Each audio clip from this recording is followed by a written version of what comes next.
2 months of waiting, and now a brand new season starts. Season 5 brings us new teams, new drivers, and exciting racing as the drivers here tonight for the NAISCC Track Racer Cup Series get ready to attack Daytona for the Track Racer Daytona 250. Thank you for joining us, ladies and gentlemen, here on Freaky Fast Broadcasting.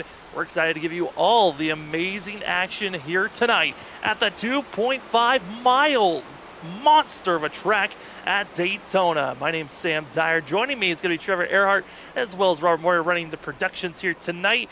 As well, got to give big thanks to that of Track Racer. If you're trying to get yourself some of the best racing rigs out there, as well as getting monitor stands, steering wheels from that of Simucube, they've got it all for you.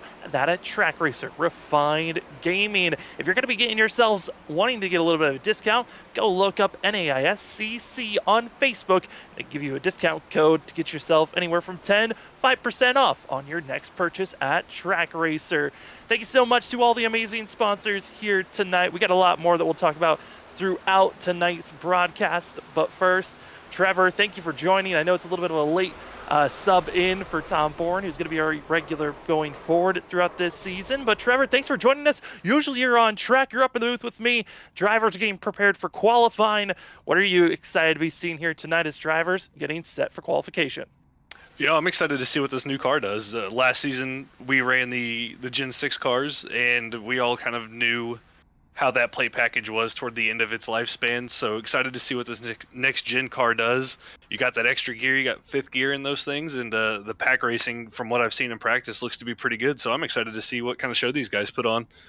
Opportunities to make passes, but first you got to figure out how it's all going to lay out here tonight, as we've got ourselves, like I said, new teams, new drivers. We've got some drivers that have been now bumped up that were running on Monday night for the NAISCC Race Car Graveyard Truck Series. They're now going to be moving for their first season in the Cup Series. You think of that of Logan Brakey and others of those drivers coming in. You've also got some other drivers that we really haven't seen in other series having their best opportunity to come out here, such as Shane White and also that of Chris Otto, that are going to be drivers to watch out for. But there's plenty of other teams that we're excited that we'll touch on later on. But qualifying here, Trevor, what are you expecting for these drivers that are getting ready to start their first lap?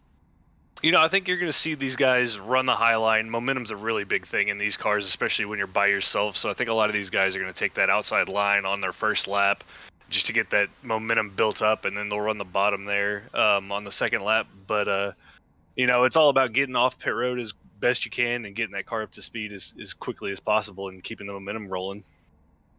And also, drivers that are getting set up and prepared. Also, I want to give note, we do have, a lot of new drivers and teams coming in. We've got some drivers that are not coming back.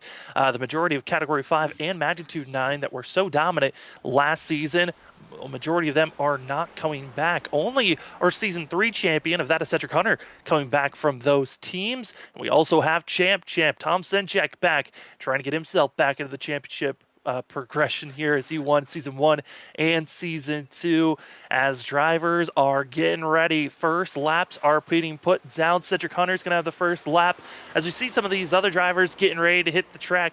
Right now we're watching for that of the 97, who's going to be one of those drivers. Andrew Delipis, who's going to be one of those drivers. Again, with the new drivers and teams coming in, we might be tripping over these names. We hope to have them figured out completely in just 2 to 3 races. But if we do mess up your names and drivers notice it, hey, message us. Let us know how to pronounce your name properly. Or if you're watching, let us know in the chat. As Trevor, first laps are in. Here's the second lap.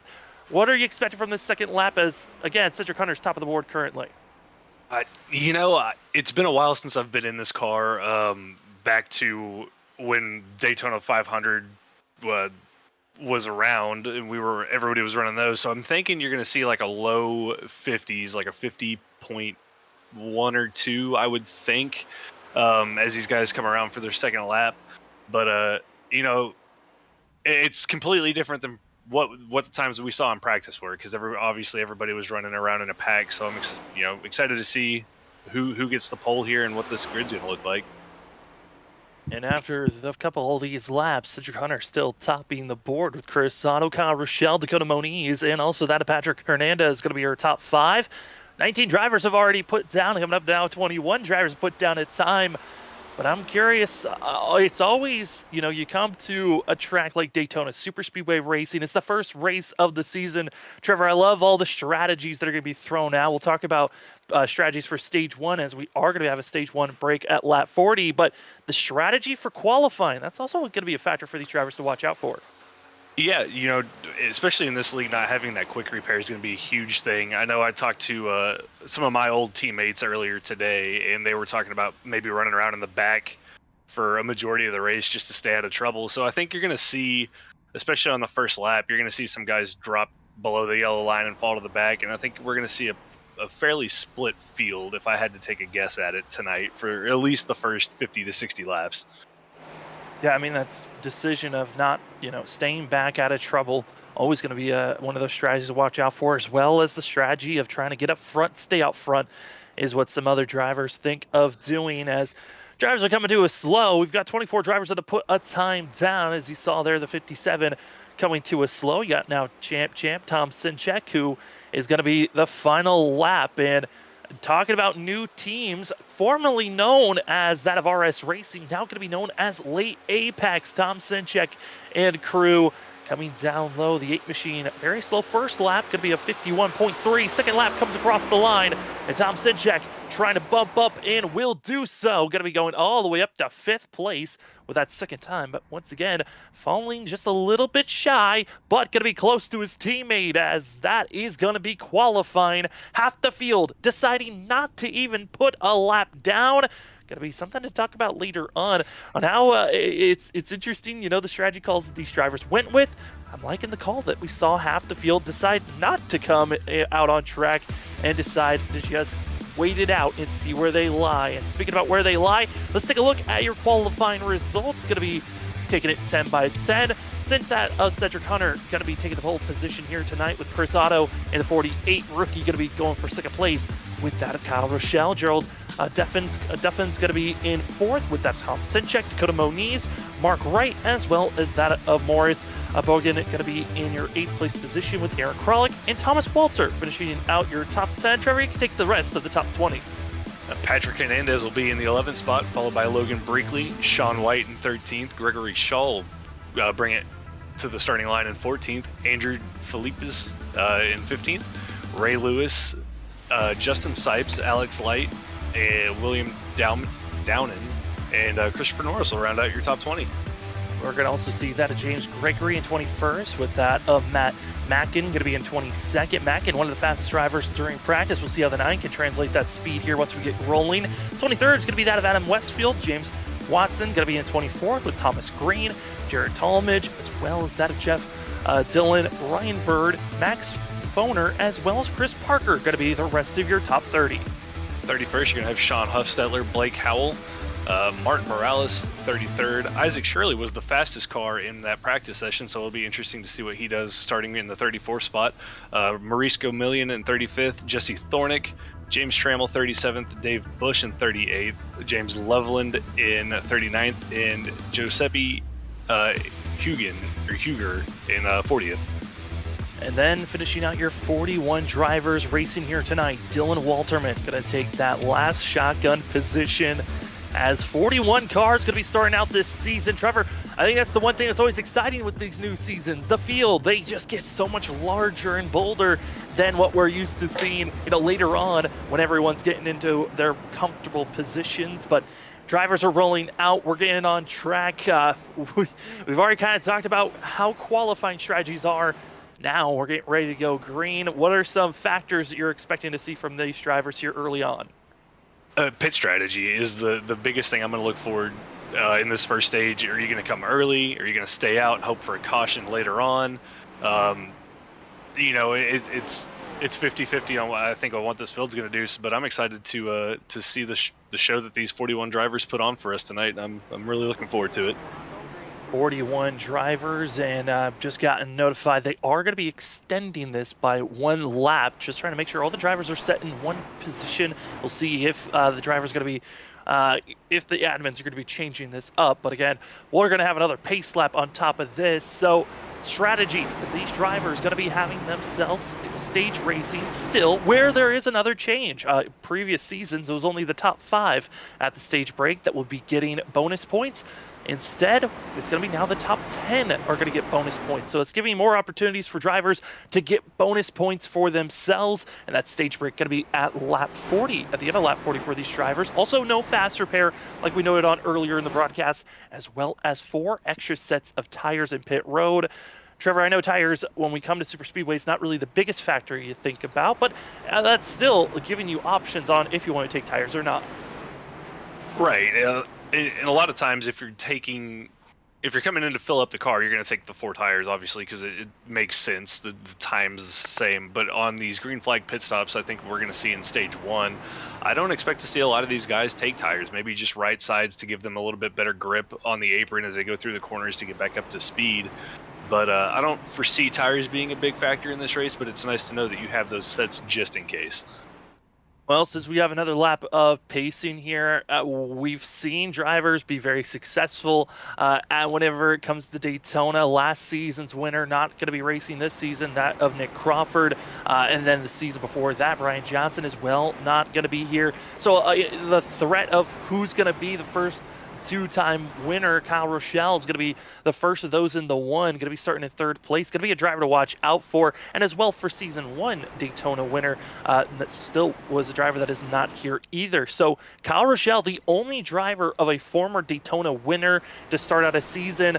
Trevor, that's got to be a little bit of pressure and feeling good that the once found a way to victory lane at this track before, but it was back in the Gen 6 car. We're now in the next gen, Gen 7. A little bit different, but who are some of the drivers that you're expecting to see run decently well here tonight?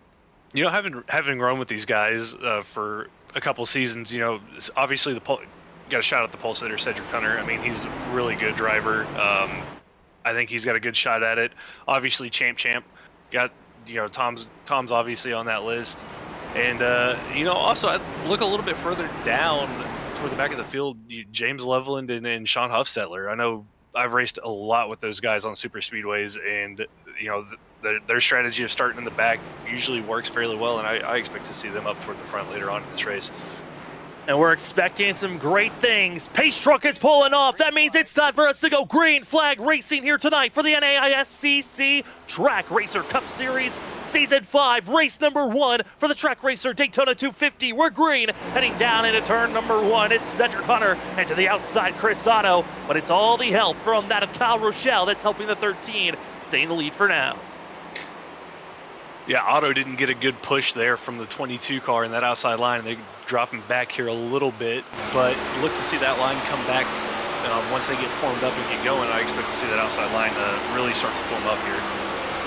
Outside line trying to find a little bit of extra momentum. Some drivers deciding, hey, let's just go straight to the back. Thomas Walter, Aaron Crawley went on the apron early on and now going to be dropping back. Chris Otto still on the outside looking for some help, and that help is going to be coming in the form of the 41 of Rye Lewis. And now they're going to be having to go 3-4 wide because there's just a little bit of internet connection going on. But up front, it's Kyle Rochelle taking the lead and leading that lap here at the Daytona, that of the Track Racer Daytona 250, just showing the pace. And already it's going to be late apex. It's going to be your front 2 feeling confident and comfortable. And it's going to be Mark Wright in 3rd place, and Cedric Hunter falls to 4th.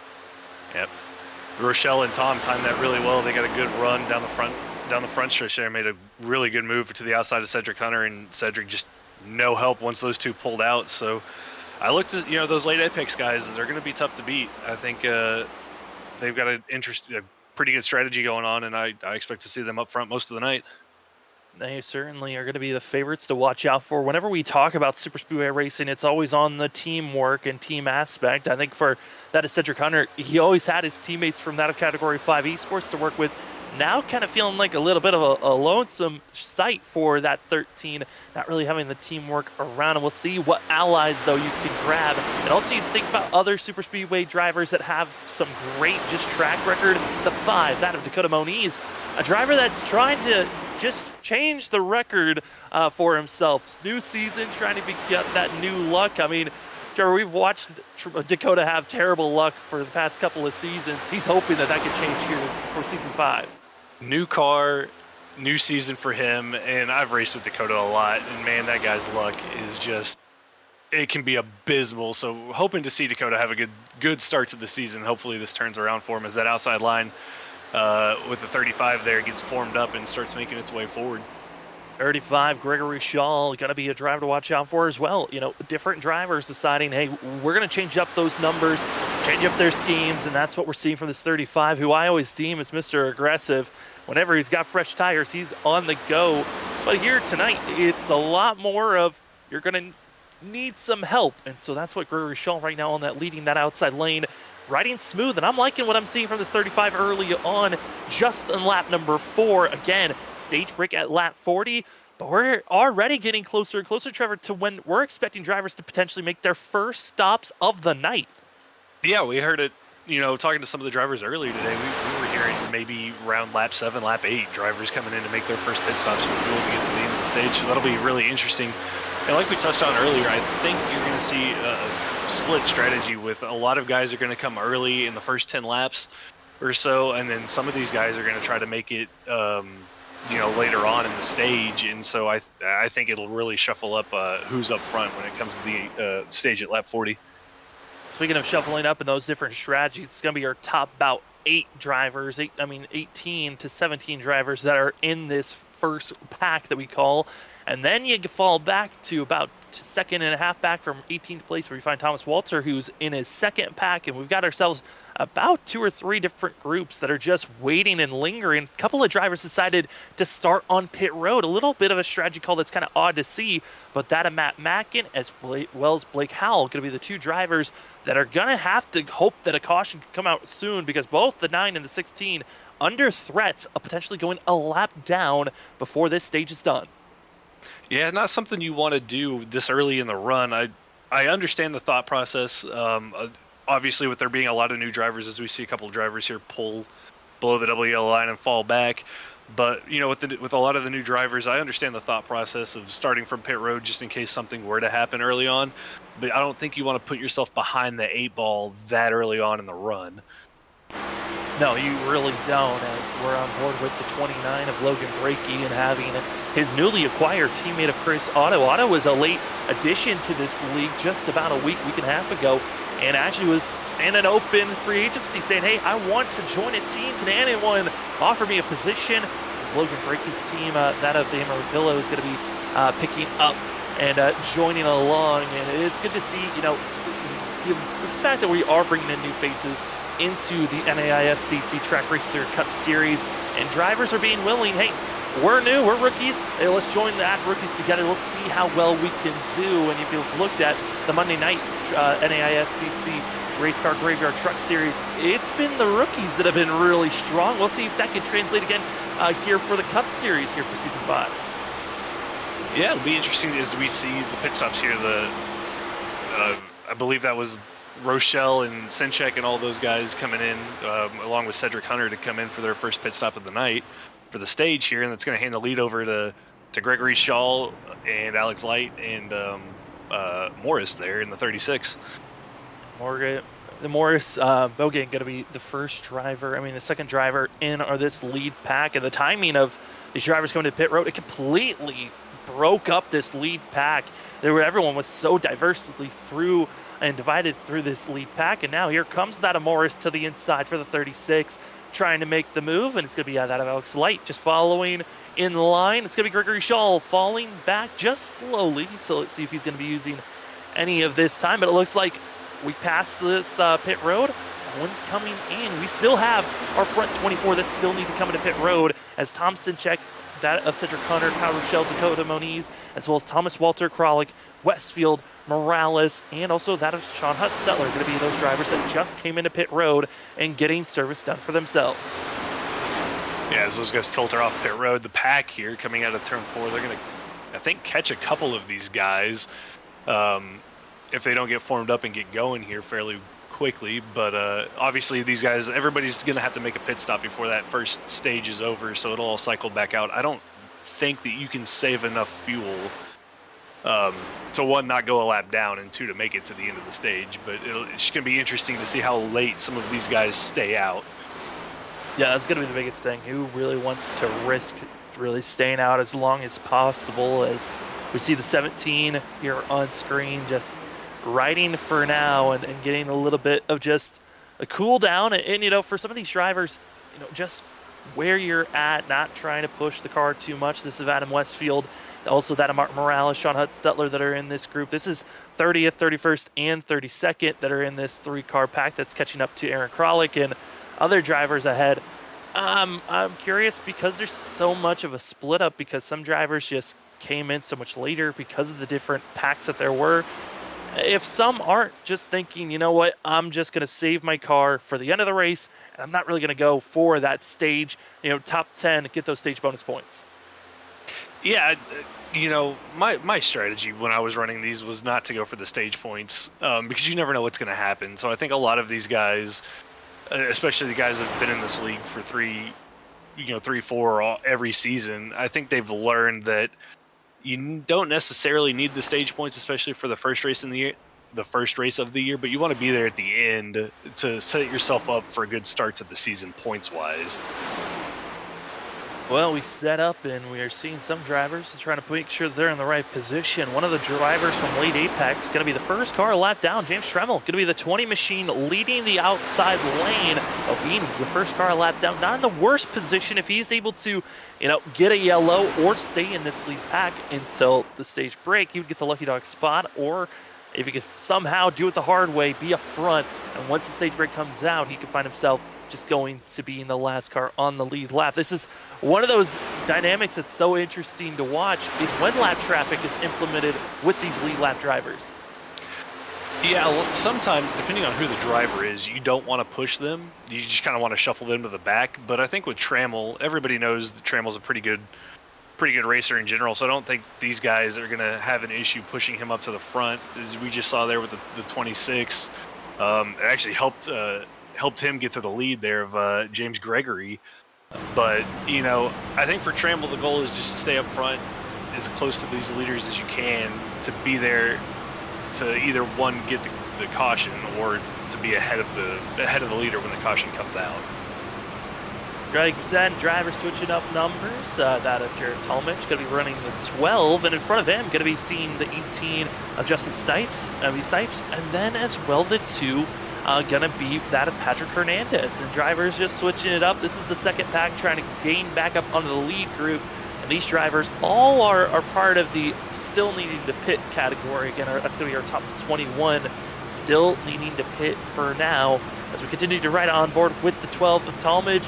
Trevor, this is another thing. When we were on the backstretch, we couldn't see anything but the driver ahead, which was Sipes. That is another thing with these cup cars. You're just riding blind and trusting the driver in front of you. Yeah, that's a big thing in these cars, is the blind spot, especially if you're right up behind another car. And the key there is you just want to have good communication with the person in front of you, or hope that the person in front of you is able to key up if something happens and give everybody time to react. But yeah, the not being able to see is kind of scary sometimes, especially at these super speedways at these speeds. I do want to give note, Matt Mackin going to be one of those drivers that has lost service to the server, so the 9 going to be more than a couple of laps down, currently 3 laps down. We'll see if the 9 can get back in our server. If not, he's going to be our first DNF of the 41 drivers, leaving us with 40 still on track, but only that of 35 on the lead lap, as James Trammell going to be the first driver on a lap down, with Dave Bush and a couple of others. But this lead group, there's a couple of drivers up front that are getting antsy still, you know, side by side, but it seems like we're starting to see the trend of everyone wanting to single file out before we go in for pit stops. Yeah, I think it might be the case of that these guys are getting formed up to come in to make their pit stops, or, you know, they're finally realizing there's not a real need to be pushing this hard this early in the race. I mean, we still have 85 laps to go before this thing's over, and so maybe these guys are starting to settle down. They don't want to, you know, take the risk of damaging their cars and not being there at the end of this thing. Riding on board with 51, Max Foner getting a sense of what it's like riding back here as well. You know, starting to see some of the other drivers that are side by side, and those that are, you're seeing the 2 that are side by side currently. That's going to be Shane White and as well that of Max Wright, that are going to be working with one another, finally getting in line with one another, as the 69 of White and Wright going to be drivers that I'm excited to see what they're going to have. Drivers coming from across the pond with a load of speed and trying to see what they can do to break up some of these North American drivers from that of the NAIS Track Racer Cup Series. I think this is what's so incredible is the fact that there were so many recruitment races over these past 2 months to try to get everyone set up, that now we get to see what speed across the pond has as that closing rate from the draft so powerful, and we saw there almost calamity, but luckily everyone was able to slow down right in time. Yeah, it's going to be interesting to see how these guys do, and they look right now like they're showing a lot of speed, but that closing rate, like you touched on, that can really catch you off guard if you're not too careful, especially if somebody has to make a slight checkup in front of you as we have a caution. Ryan Bird, 49, going to be sliding sideways, bringing out our first yellow coming up to halfway through this stage, and now driver is going to have to reset here for a quick moment, and Ryan Bird was a part of this lead pack and group. It's just such an odd thing to see that he got himself spun around. It looked like driver's just not able to whoa up in time to bring out this yellow. And to see the 49 just absolutely trashed front bumper, heavily damaged, and also going to have required damage that he has to get repaired. As we take a look here at our instant replay, big thing to watch out, going to be about the last 5 drivers to watch out for. That closing rate as well as the accordion effect, bumped, clipped, and it's the 49 that gets the worst of it. Yeah, it just looks like I believe that's Max Foner in the 51 got a big shove going off into the corner, and poor Ryan just nowhere to go in that situation, and he gets clipped, and then up into the wall he goes, and I believe that was the 52 of Jeff Dillon also involved in that, as he got clipped by Ryan once he bounced off the wall. Yeah, I mean, everyone, like I said, accordioned into one another. It was Dillon who also got a bump from the 77 of Downman, who going to be giving the hard contact from the 77 into the 52, then bounced to the 51, which then clipped Ryan Bird of the 49 up into the outside wall, and most likely going to be the end of Ryan Bird's night for himself, as we are getting set up and ready to go. Our first yellow of the night. Well, this kind of changes some things here, Trevor. I mean, drivers that were potentially thinking about pit stops, this yellow could cause these drivers to think about just saving fuel if they wanted. Otherwise, they would be losing a bunch of track positions. And also, for some of the drivers further back, they might be thinking about just coming in and topping off. Yeah, it's going to be interesting to see as we got the leader, James Gregory, comes down, but I know a couple cars stayed out there, so a couple guys might be thinking that they're going to save to the end here. But yeah, this is going to shake up the entire field. I mean, you're going to have the guys who pitted earlier in the race of Tom Sinchek and Rochelle. Those guys are going to get some track position back, but it's going to be interesting to see how this cycles out. Top 11 drivers deciding not to come into pit road, and they have not pitted here today. That's going to be Alexander Light, Gregory Shaw, Christopher Norris, that of Duffin, as well as Patrick Hernandez, Otto, Brakey, Sipes, Talmadge, Green, and Shelley. Going to be those 11 drivers that have decided not to come into pit road. Interesting call, but hey, sometimes you got to do something gutsy if you feel like you want to start this season off on the right foot. Yeah, I mean, that's the key to it. Especially with super speedways, it's a gamble. So why not gamble here and see if you can get those early stage points and maybe set yourself up for the second half to have good track positions there at the end. Also, this gives time for the drivers that have gotten a little bit more damage than they would have liked to come into pit road to get that damage done. Daum as well is going to be that of Jeff Dillon, also James Loveland, all coming into pit road to get repairs done for those vehicles. As Ryan Bird has called it a night, he's going to be disconnected and out of here. And speaking of other drivers that had disconnected, that of Matt Mackin, able to get reconnected into this race, only going to be 6 laps down. Going to need a lot more yellows to be thrown out to get back on the lead lap, but hey, for the 9, his race isn't completely done. And that's going to be at least 1 position over Ryan Bird that the 9 can pick up, as again, we only have that of total of 34 drivers on the lead lap currently, as Ry Lewis seems to be having some internet woes. We'll see if 41 can get reconnected in as well. Yeah, I think Trammell, unfortunately, didn't get the lucky dog there. We were talking about him earlier as he was kind of leading that outside line with the leaders there. I think James Loveland ended up getting the lucky dog under that caution. So unfortunate for Trammell. But for the 9 of Matt Mackey, I mean, like you touched on, that's one free spot with the unfortunate incident for Ryan. And if there's some more wrecks, hey, that's a couple more free positions for Matt that he can pick up if his connection stays stable. You're hoping for. Just find any little, at this point, just find that mental fortitude to continue to just say, all right, I'm going to stay out on track. I know I might be not having the best chance for a win, but I got to think about points. These points could be so important to see how later on in the season things are going to go as the lights are going to be off. We're going to be going this time by. It's going to be that of Alexander Light, Gregory Shaw, Christopher Norris. It's going to be your front three. Hey, I mean, for those 3 drivers, this is going to be feeling great for them to be working with one another. Oh yeah, and Norris, Gregory Shaw, Alex Light, Christopher Norris. I mean, I've raced with those guys in the Truck Series, and it's good to see them up front. They race hard. I know they can sometimes get a bad rep occasionally, but hey, they're really good guys. I'm glad to see them up front. I'm excited to see what they're going to do here on this restart.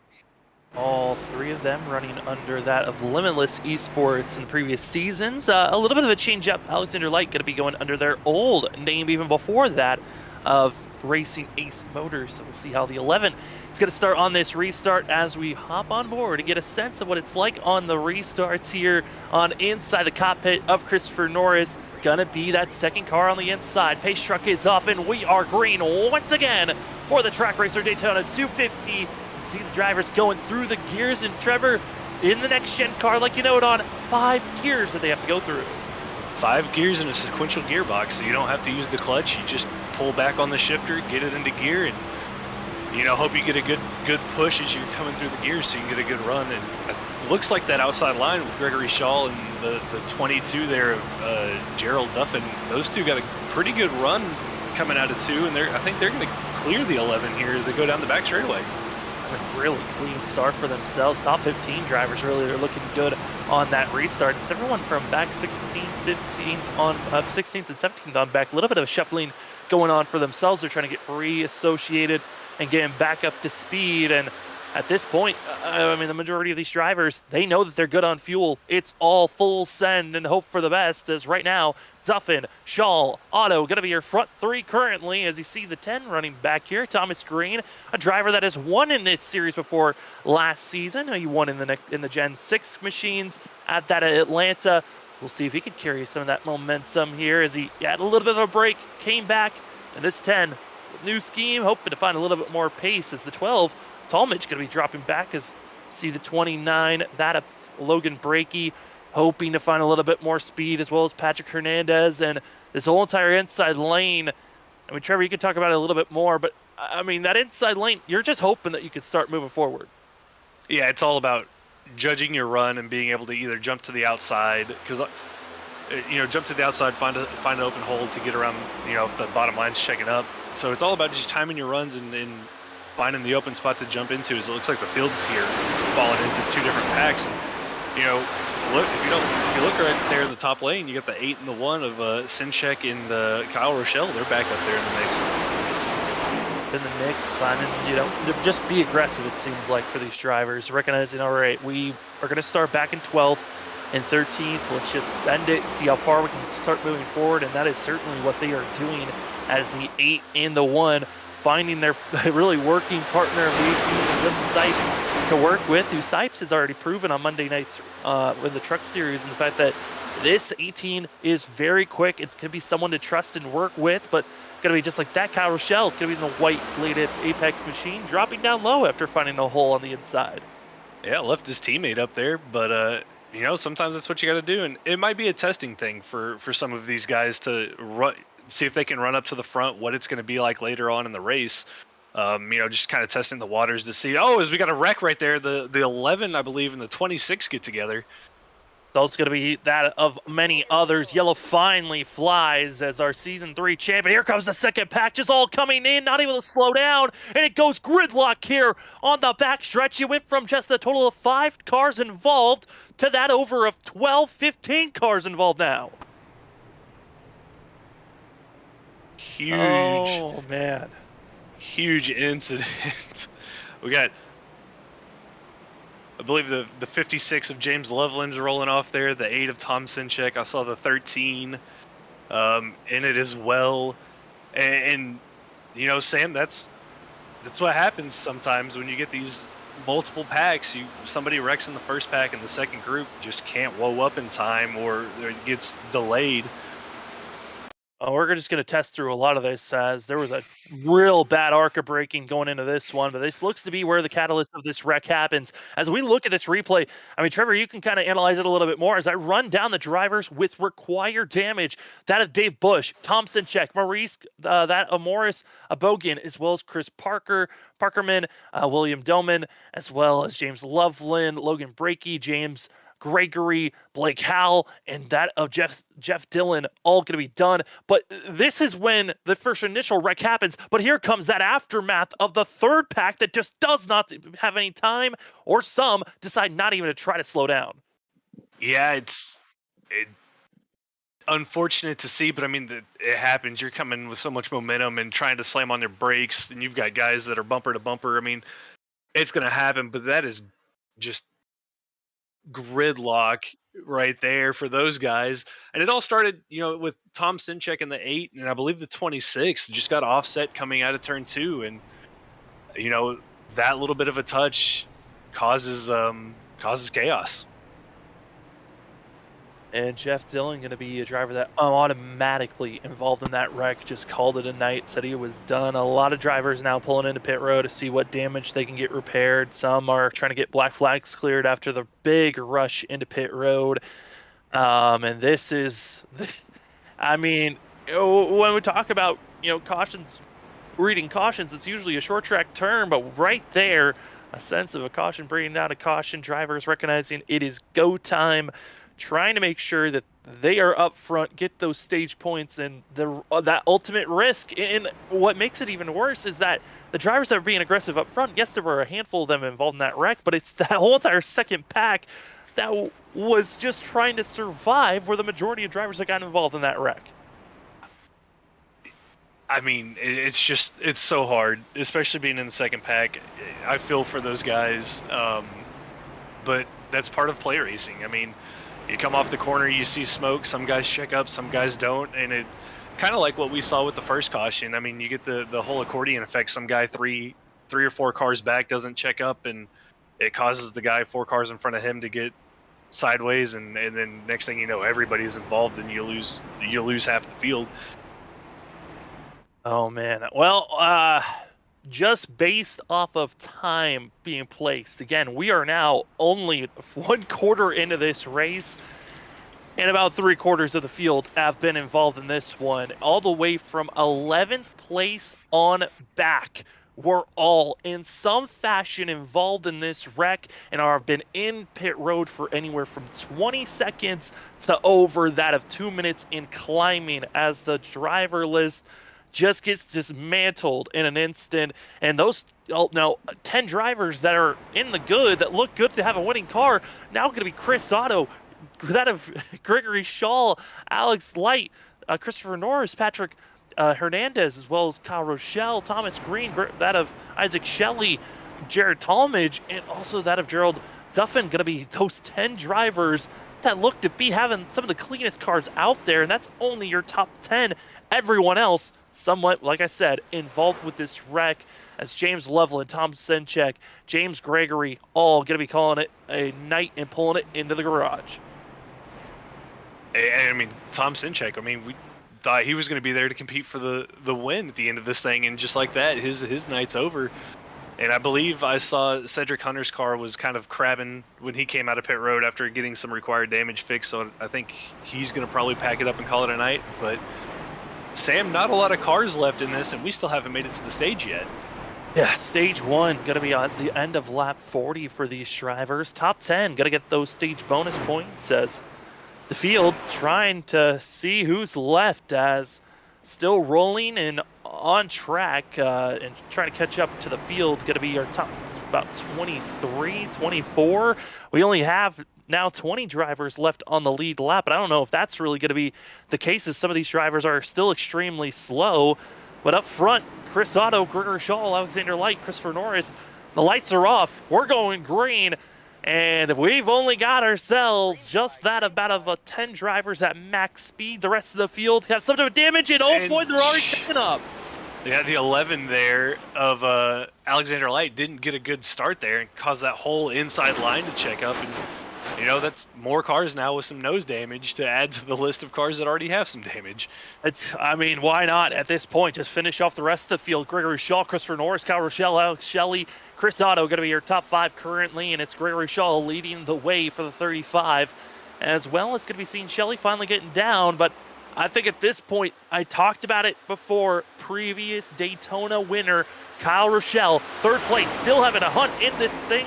Chris Otto, newcomer, he's going to be someone to watch out for, but Gregory Shaw and Christopher Norris, some of the most improved drivers in these last season, trying to get better and better each race they can get to. I mean, what a way to start out season 5 for themselves, to come away with the win right off the bat. Oh, that would be, immense for either one of those guys to come away with a win, as the field's kind of single filed out here, either because of damage or because nobody wants to race each other right now, because we've still got so much race left here with so little cars. It's going to be interesting to see how this stage plays out, if they're going to start getting racy toward the end of it to get that, be in the top 10 for those stage points. Right now, everyone just in line. I think this is the usual sign. All right, we've had too many big ones, too many wrecks. Let's just cool our jets for now. Maybe we'll get a little bit racy with 5 to go before the stage. At this point, let's just make it to the end of this race. Yeah, and in having that second caution, a lot of these guys haven't pit yet. So that second caution for the likes of Gregory Shaw and Christopher Norris and Chris Otto, they haven't made a pit stop yet. So this is really going to help those guys to solidify the fact that they can make it to the end of the stage. And now the question of, who of the drivers that were involved massively, how well can they start to push forward and have any type of racing? Well, right now, Justin Stipes going to be in 9th place position. Yes, the aerodynamics is going to be so important and impactful for these drivers on how well you can run. But I'm curious as well, with the damage, how well are they going to be able to find themselves, to utilize the draft? Yes, to stay in this lead pack, but can they make any passes really go for a move? I think it's going to come down to what kind of damage you have. If it's not too bad, as long as you have somebody who can help you and give you a push, I think you'll be all right. But at the end of the day, it's going to come down to if somebody's got a clean car behind a damaged car, they're really going to want to work with you. So it's going to be interesting to see how this shakes out, especially later on in this race with some of these damaged cars. And so for now, how are they going to survive? 31 laps in here tonight. Gregory Shaw, Christopher Norris, Kyle Rochelle, Chris Otto, Duffin, Hernandez, Shelley, Sipes, Green, and Talmadge going to be your top 10 currently. And drivers that are still attached to this lead pack. It's not a large group. It's only our top 15 in this lead pack. The rest of the field seem to be underpowered and just at this point racing for points. And this is really going to be interesting on how well they want to be pushing forward, as hard as they want. But as well, like we noted on the fuel, we've had caution laps. Was it enough for these drivers to save to make it to the end of this stage? At the end of lap 40, top 10 get bonus points. The further up in those top 10, you get more bonus points. Win the stage, get 10 bonus points. Second place gets 9, and it trickles down by 1 point until you get to 10th place, where they get that one and final bonus point here tonight. Another couple of drivers going to be calling it a night. Blake Howell, James Gregory, they try to get back into the session, see how much damage they got, and they said, we're just going to put it back in the garage. It's the 55 of Mark Wright going to be going a lap down, leaving us with 19 drivers on the lead lap. And Mark up there doing the right thing. He's going to stay out of the leader's way. We've seen it many times in some of these races where a lap car just makes the wrong call and causes a wreck. So good on him for staying up and staying out of the way. And hey, if he keeps running around, there's a chance that he could come out of this with a, who knows, top 20, maybe better, depending on what happens later on in this. At this point, there's always that chance of more wrecks happening, more drivers getting too aggressive. Speaking of aggression, we're starting to see here Shelley going to the outside. Rochelle trying to get a little bit of help on the outside. Has to drop back down low, stalling out that outer lane, and still side drafting is the one That's a gutsy call, though, from Kyle Rochelle, especially with already seeing the big one and now going to be going by more lap traffic, going to be staying high. I believe that's going to be Logan Breaky who goes going a lap down. And at this point, Trevor, I mean, that is a very gutsy move from the one. Yeah, the side draft in these cars is pretty big, and you can really slow down the outside lane or the inside lane with a good side draft. But man, after seeing what we've already had, for Kyle to kind of make that move, not something I would necessarily do, but I give him credit, and it slowed down Shelly in that whole outside line for at least the rest of that lap. Now we'll see if they can build up that momentum once more. Here they come on the outside. And I think if anything, they might need just one more car. I mean, yes, you can do it with 3, but you got to get a massive run. And they're going to need each other to stay in line. And right now, here comes Sipes, trying to get a little bit closer, closing that gap, and try to utilize the draft. The closer you are, the more that wind is able to get over the car and really elevate the speed that you can ramp up to. But right now, it is all that of Gregory Shaw, Norris, Kyle Rochelle, those front 3 feeling comfortable and confident as you see their Sipes right on the back bumper of that of Isaac Shelley. And Shelley, really not the best place to utilize that speed, but they'll try to get a launch out of the corner as our lead pack, they're catching up to more lap traffic here. Yeah, the lap traffic I think is going to kind of play a little bit into how this stage is going to finish, just based on where they're going to catch these guys and what it's going to do to this outside line, as there's a pack of about 4 cars that these guys are going to catch. To take that back 5 cars. It looks like they're all able to navigate it fairly well. I say that, it looks like the bottom might get checked up a little bit, as it really broke up the bottom line there with Rochelle. Oh boy. Contact there. Duffin going to be going down low. Issues for the 22. A couple of other drivers going to get up inside of the outside wall. And that's going to be causing these drivers to just hold off for now, catching up to the speed. I believe it was 11 of Alexander Light that got up into the outside wall and clogged up that whole entire outside lane and gave a big scare for the majority of this field. But hurting the worst was going to be that of Gerald Duffin, who's going to be losing ground, going to be in 17th place. Slow, and more drivers going to be having to go into pit road. Hard start for some of these drivers. Yeah, in them getting around that lap traffic, I mean, it shook up the whole the whole front of the field. It looks like Isaac Shelley's now up there with the 18 of Justin Sipes giving him a push. Rochelle lost a bunch of spots, and it broke up those bottom 2 of Shaw and Norris there for a little bit. Now they're all going to try to get back in line, and then what once was a top 15 group going to be now just your top 7. I mean, this is just lap traffic in general, clogging up, changing the aspect of this race. But for these drivers that got shuffled around, losing the front ground of themselves, this race isn't over just yet. Again, we're only coming up to lap 38 of 138, bringing us to now just 3 laps to go here in stage number 1, where the top 10 get bonus points, where right now Shelley would get the most. But then all the way back in that second pack is where we find Alexander Light, who's going to be pressured by Hud Stetler, Dakota Moniz, and also Chris Otto, that's going to be trying to sneak their way into the top 10. Yeah, it looks like the top 13 here, we've got kind of 2 different packs of about, I think, 7 cars. Oh, as Martin Morales gets turned on the backstretch and he goes spinning to the inside. Don't think that's going to cause a caution because he's off the racing line, but unfortunate for Martin as he was running in 8th place. I mean, at this point, hey, if you can't pass them, why not wreck them? There's so many cars out of this race. You can take every position you want. And for that of the 91, once again, misfortunes at Daytona. Thought he was going to win this race back in the Truck Series at the start of their second season, but found himself being pushed into the outside wall, and now just trying to linger and hold on as he's going to fall all the way back to 16th place as we're coming up to what would be the white flag here for stage number 1, and more lap traffic's going to be an issue for these drivers up front. It's going to be seeing that of Shelley diving it down low, does not want to follow in Gregory Shaw's numbers, and we're going to go 3 wide for now second place as the 31 losing ground, falling back. And they're going to be 3 wide back for that of 3rd place as they're going to be side by side for first. Kyle Rochelle going to be going for the lead over that of Hernandez.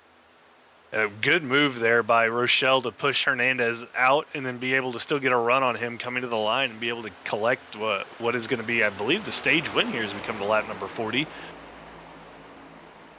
And that is going to be lap 40, and this is going to be the quote-unquote white flag for these drivers as it's going to be, again, the top 10 coming across the line. Wherever you are, once the yellow comes out, you're going to be getting those bonus points if you're in the top 10. As up front, these front 7 continue to dice it back and forth. Not really sure who's going to finish where at this point, because really when there's this low of a car count in a pack, you can make hero moves all on your lonesome, and that's what we're going to be seeing on the outside. It's going to be Christopher Norris trying his best, but hey, that of Patrick Hernandez is going to get a little bit shuffled out. But watch out, here comes Shaw giving a little bit of a bump to Isaac Shelley. Shelley with the late block to the outside on the 18. Coming across the line here for stage number 1. Isaac Shelley with the run for himself. Sipes going to get second. Thomas Green in third as the yellow flag flies. Kyle Rochelle going to lose a couple of positions. We'll see if he keeps those. But whew, might not be as big of a field that we started out with here, Trevor, but still the excitement's there. Yeah, those guys were pushing hard, as you could tell, coming off the corners, especially coming out of 2 there on that last lap of the stage. Some of those guys were sideways with the with how big of a push they were getting. But hey, that was an exciting, first 40 laps. I'm definitely looking, even with the smaller field, I'm excited to see what these next 60 are going to bring us. I think the real question is who still is deciding to stay out on track at this point. As again, drivers getting in line, it's going to be Isaac Shelley, Justin Sipes, Thomas Green, Kyle Rochelle, as well as that of Christopher Norris, Gregory Shull, Patrick Hernandez, Sean Hutzstutler, Dakota Moniz, and that of Alexander Light going to be your top 10. And because we're now going to be done with our stage, that means we're going to get to our stage break, which gives us an opportunity to talk about our stage break sponsor, the Simbox Store. The Simbox Store is one of the more affordable places to go to get yourself a Simbox. Majority of these drivers have a Simbox, and it is a great way to make sure that you are getting all of your utilities of changing your setups, changing through your black box, also getting any other hotkeys you need. Put them on your Simbox, and you are set. Go on to eBay as well as on their Facebook and as well as website, the Simbox Store, for more information. Simbox Store, you really push our buttons. Well, as the drivers are pacing here tonight, we're going to step aside real quick. When we come back, more racing action here at Daytona for the track racer, Daytona 250, here on Freaky Fast Broadcasting.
I'm excited to present the 1987 Buick LeSabre. It's the latest addition to the iRacing NASCAR Legends series.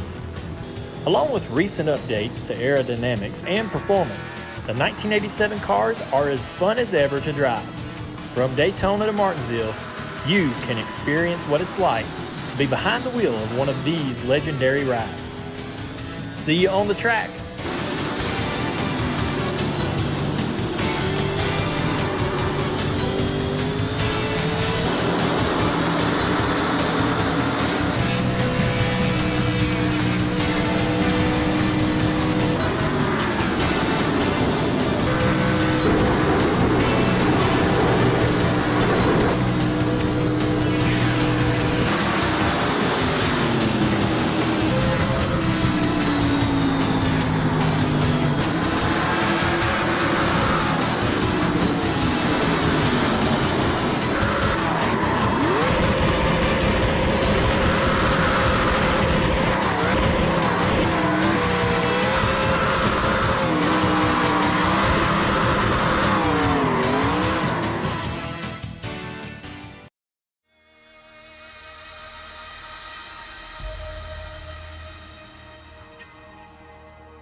And we are green, ladies and gentlemen. Going down into turn number one, side by side. Going to be the 94, Sean Hutzteller on the outside. The 18, Justin Sipes going to be on the inside. As these drivers are done with stage break number one, there's no more stages to go. It's all about racing it to the end to win this of the Track Racer Daytona 250. As drivers are roaring down into turn number three. We've already seen a massive wreck. We'll see if we'll see another one. As my name is Sam Dyer, with me is that Trevor Error, as well as Robert Moyer running Productions. Trevor, the field is a lot smaller, a lot slower. Some drivers having to go down on the apron there out of the exit at turn four, but still, we saw some great racing at the end of stage one. Wouldn't be surprised if this continues on. Yeah, I think we're going to see some great racing here at the end of the race, but I expect to see these guys single file out and run probably 20, 30 laps, run the fuel run, and then we'll see the racing pick back up after the round of pit stops. But I say that, and, you know, Gregory Shaw up there, he's been aggressive all night. I think he wants to get the lead, and he wants to stay up front. And right behind him, Dakota Moniz having a really good run for himself in the 5, pushing the 35 there to the front. An interesting moment. Saw the 18 of Sipes decide to go down on the apron and now going to fall back to work with Patrick Hernandez for a quick moment, leaving us with this lead group. Going to be just finding them with our top 10 currently, and Shaw going to be blocking up, down, any spot that you want. It's going to be having to stay on the high line, but Gregory Shaw's got to be careful because at the end of that stage 1, he got put in the sucker hole in the middle. I wouldn't be surprised if we see any of these drivers trying to make some late blocks. The field's just going to say, you know what, we'll get you out of here and just put you in the middle. Yeah, I mean, we saw it there toward the end of the stage with Martin Morales. He got kind of, I mean, he was in the second pack, leading the second pack. That was, I believe, 8th place on back, and he got sent out of the way for making a block. So I don't know if you'll see it this early on, especially with Shaw leading essentially the field here. I don't think that would be a good move for those guys. But later in the race, you know, last lap, who knows what we might see. As Gregory Shaw going to be the leading the outside, Sean Hutt-Stetler on the inside. These drivers all, I mean, this is the best opportunity to start for yourself. I mean, Trevor, starting off a season where you know if you get the win, you're good going into the playoffs. This has got to be the best opportunity for all these drivers. And some of these drivers, they were never really thinking of any other tracks but super speedways that they had a chance to win, to lock themselves into the playoffs. It's like real NASCAR. I mean, it's the great equalizer in these super speedway races, so you never know who you're going to have up front. Some of these guys have probably never raced this close to each other, you know, at normal racetracks, and so having everybody mixed up here at the front of the field, especially at Daytona, can make this really interesting. Is that Highline kind of lost all its momentum there with Dakota and Thomas Walter. Right on board with the 94, Sean Hutt-Stetler get a sense of what it's like behind, where you see the one late Apex Racing's Kyle Rochelle, and majority of late race, a lot of late Apex, either out of this race or multiple laps down. So the one's going to be all on his lonesome and hoping to find any type of help. Want to give more notes on drivers that are parked it and are out of this race. William Downen, as well as going to be that of Cedric Hunter, James Loveland, Tom Sinchek, that of James Gregory, Blake Howell, as well as Jeff Dillon and Ryan Bird. Going to be those drivers that are out of this race officially. A couple of the drivers are still in pit road. James Trammell, as well as that of Maurice Gomillion in pit road, getting service done. But they're still, I mean, raceable cars. We might be down to just our final 10 drivers, maybe. It's not looking good on, you know, an opportunity to win this race, but for everyone else that's out there on track, it's all about placing yourself for the best points day that you can potentially get, as Maurice Gomillion has officially parked it for the night. Yeah, you know, and if you've got a little bit of damage and you can manage to, you know, ride around out there, you know, as I'm looking through the field, I see the 01 of Aaron Kralik. He's got no front end, but I mean, he's out there making laps, and for him, it's all about getting as many of these spots as he can and capitalizing on all the points that he can get to set himself up, you know, hopefully to make it to the playoffs if he doesn't get a win later on. Now drivers are in line lingering as we're watching the second pack that's being led by Patrick Hernandez, Sipes. The 12 of Talmadge is in this group, as well as that of going to be seeing, you know, Jesse Thornock, and as well that of Thomas Green going to be in this group. You know, with these 5 drivers, some of them heavy damage. Thomas Green, one of those of the majority, but you fall back to this lead third group, and this is kind of the group of drivers that are just here just to try to finish out with a good night for themselves. More than anything, maybe a top 15 would count as a win. It's got that of Martin Morales, Max Foner, Chris Otto, but biggest shocker is Isaac Shelley back here with these drivers that you would not expect for him to be with. No, and you know, he made a late pit stop there as we were at commercial break, and I think maybe to top off on fuel to go a little bit longer in this run. But if I'm Isaac and I'm back here, I'm kind of worried, because if this thing goes green to the end, I mean, this could really hurt him and give him a finish that maybe he's not necessarily thinking he deserves. Because I mean, we saw him up there battling at the stage. I mean, it could be maybe a safety net thing. Keep yourself out of trouble. Not really. I mean, he's with a group of drivers that I'm not expecting to really try to push themselves too hard. And then you've also find behind that of James Watson and Ryan Lewis going to be with this group, just riding along for now, not trying to get themselves into too much danger, as this is kind of the waiting game for the majority of this field. which, Trevor, these drivers pitted 10 laps ago at around lap 42 to 43. When are you expecting some of these drivers to potentially make their final pit stop of the night? I believe the fuel run, if I remember correctly, is around 35. The fuel window will open around about 30 laps into a run, so between 30 and I think 38 is when we'll see these guys come down. So I'm expecting maybe around, if you're thinking about it, you're probably going to be around lap 75-ish, somewhere in there. So just to make sure that you can make it to the end of the race. That's going to be a close one to make it to the end of the race. Also going to be thrown out, potentially drivers thinking about stretching it just a little bit further if they can, just in case we go into overtime where drivers are going to have 3 opportunities if needed. As again, we're watching this third pack. We're going to, seeing everyone dealing with some lap traffic currently. As we go back to the drivers that are leading this race, Gregory Shaw, Sean Hutt-Stutler, and talk about how their runs are going. For all these teams, I mean, this is certainly exciting to see that they're up front, wanting to have the best run possible for themselves. You look back at some of the drivers, the way that they finished out last season. For Sean Hutt-Stutler, that's in 14th place. I mean, the last season wasn't the season that he wanted. His best finish was the last race of the season with a 5th place finish at Chicagoland. And you look at some of the other finishes, it was, around 8th to 10th place for the majority of the time. And then he had a lot of bad finishes outside of the top 10. It's 49, who was in our final 4 for season 3. Didn't have the best season 4, but here for season 5, could be a little bit of a switch up. It could be going back for a championship attempt. Yeah, and if you look at the top 2, Gregory Shaw and Sean Huff-Stutler, and even Kyle Rochelle, it's the story of 2 different races to get to where they're at. We saw Shaw and Rochelle be aggressive at the start of the race, and Sean was one of the guys who laid back in the third pack and survived all the chaos with the first 2 cautions, and now finds himself running in second.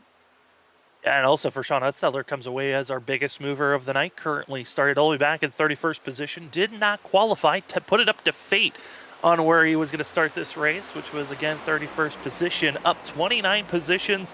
Biggest mover of the night. A big kudos to that team. And some of the other biggest movers of the night goes to that in 4th place, Christopher Norris, that we're riding on board with. The Norris started back in 20th. And, might not have had the best qualifying run, but proving for a lot of these drivers, it's not where you qualify, it's where you finish. As here comes the massive surge, now having to back off, and it's side-by-side racing for the lead. Drivers getting a little bit antsy. They want to be leading up front as that outside line gets up to speed in the 1. Got to be careful. Kyle Rochelle is looking aggressive, antsy, and almost gets spun around by the 5 behind. Yeah, it was a big push there from Dakota Moniz to the back of Rochelle and got him a little sideways, but they're able to get it sorted out, and that gives Sean a good push up to the lead. But the top line coming back now with Thomas Walter and Dakota Moniz, those 2 with a really good run down the front straightaway going into 1. Dakota Moniz trying to go for a fabulous run for himself, and the goal just find a way to have a good finish here tonight. We talk about super speedway racing. Dakota Moniz found himself going to victory lane on Monday nights here at Talladega, a different super speedway, but hoping that it can translate that to Daytona. And something that's always talked about is the pack racing, very similar at Daytona and Talladega, but the size is what's also kind of the biggest difference between these tracks of Talladega to Daytona. I mean, Trevor, Daytona is a completely different monster compared to Talladega, and you can touch on it a little bit more, but Daytona, I would say, is the harder of the 2. Daytona's it's really deceptive. So you can run 3 wide in Daytona and you can do it comfortably, but compared to Talladega, it narrows up, especially when you're in the car, and especially in these next gen cars. They move around a lot. The steering's different in these compared to the Gen 6 cars or the trucks for that matter, because I know a lot of these guys run the trucks.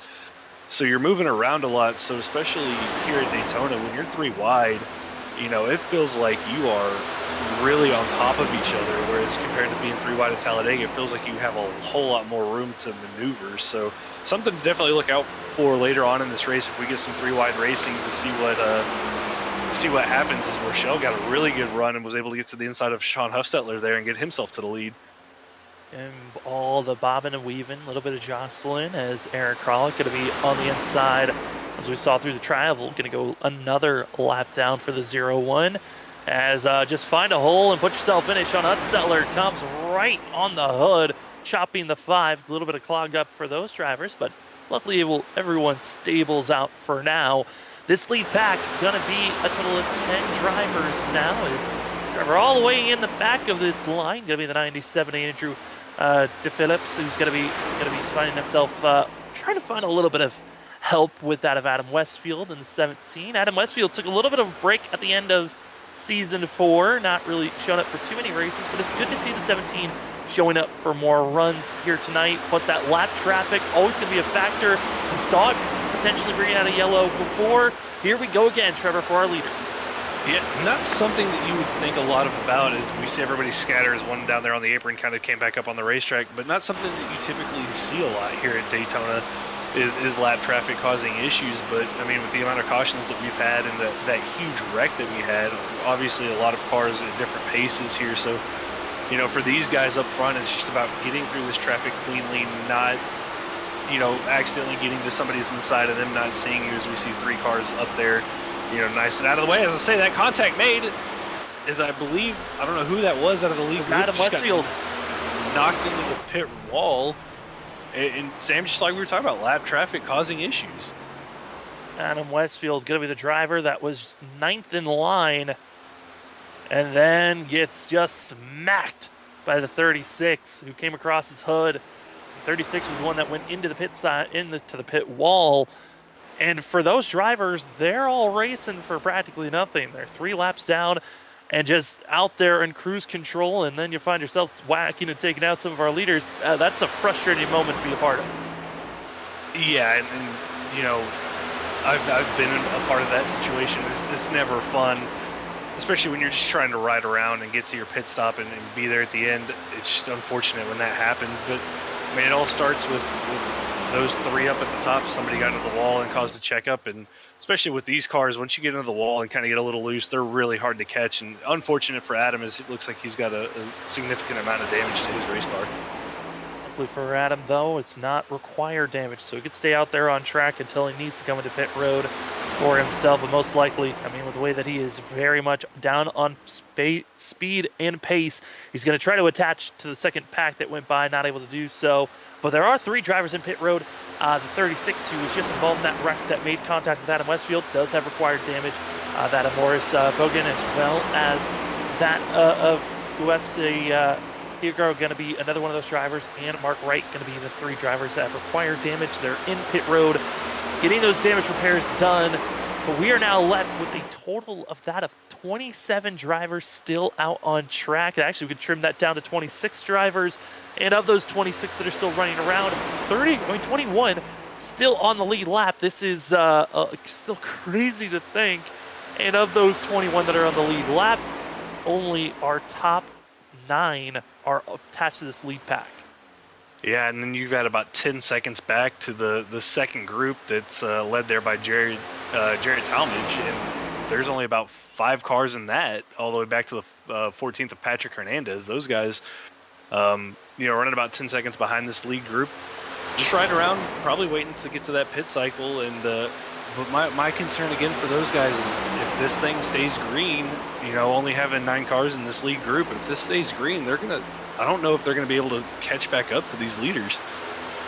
No, unless our leaders just have an absolute collapse coming into pit road, which is always a possibility. Green flag pit stops are one of the more difficult things to do on this track, besides just trying to stay as steady and stable as possible. These green flag pit stops, if we get a green flag pit stop, I should say, could be the difference marker of who is truly going to be racing for a win and who's not, because you can get caught speeding. You can come into pit road or exiting pit road too aggressive or even too passive. And as well, you can miss your pit box, slide by, or have any other mistakes. There's so many different factors that drivers got to be concerned about. I mean, Trevor, when you're coming into pit road for yourself, what are the big things that you're concerned about when coming in? You know, the biggest thing I concern myself is getting to pit road speed, especially in these new cars, the bigger brakes. You can brake later, getting onto pit road. And the next thing is just getting into your box cleanly. And I have struggled with that as a driver numerous times, sliding through my box. And especially here at super speedways, it can cost you. If you're one of these leaders and you slide through your box, you're going to go from being in the top 9 to probably being back there with that second group, 11 seconds back, and can really hurt yourself and take you out of contention to win this. Just constantly rattling in the back of your mind. Don't make those mistakes. Stay calm, cool, and collective. As we're on lap 66, these drivers 3/4 of the way through. We're going to step aside. When we come back, more racing action here on Freaky Fast Broadcasting, as the drivers have been putting on a great show here tonight. Single file for now, but we know pit stops lingering right around the corner. We'll be back in just a few.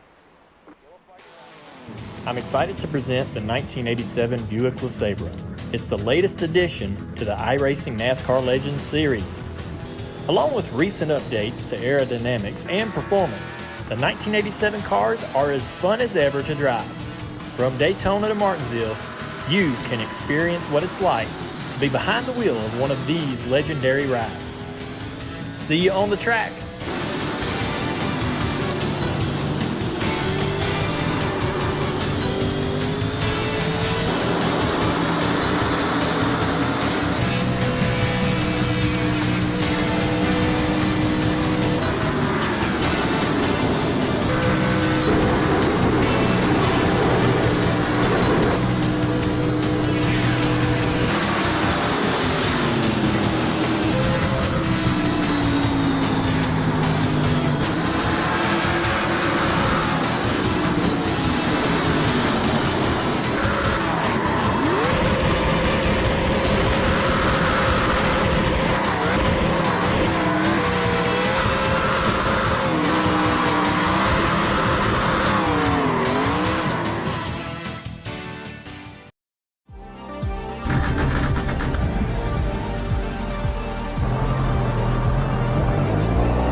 Welcome back, ladies and gentlemen. Caution laps underway as an incident between Jesse Thornick and also that of Justin Sipes. Going to bring out a yellow, but drivers are now set and ready to go as we're heading onto the backstretch, and this gives us the time to look at what's upcoming.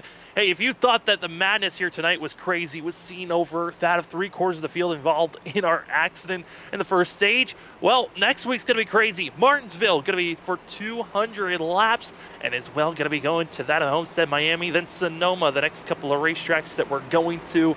Excited to see how the rest of the field is going to be attacking these upcoming races, and this is just the start. There's so much more racing to go here for the NAISCC Track Racer Cup Series. As well, want to give a big shout out to that at ButtKicker. We'll touch more on ButtKicker here shortly because we're going to crank things up. Hey, if you got a ButtKicker, get that sucker cranked up because we are going to be doing a segment here of the ButtKicker. Crank it up on this restart. We're going to go silent, rest our voice, but you as the audience get to feel the rumble of the engines. They got 5 gears. They're the next gen cup cars, and they're ready to go racing. It's your ButtKicker. Crank it up here for the track racer for Daytona 250.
Welcome back, ladies and gentlemen, to the NAISCC Track Racer Cup Series, race number 1 of Season 5.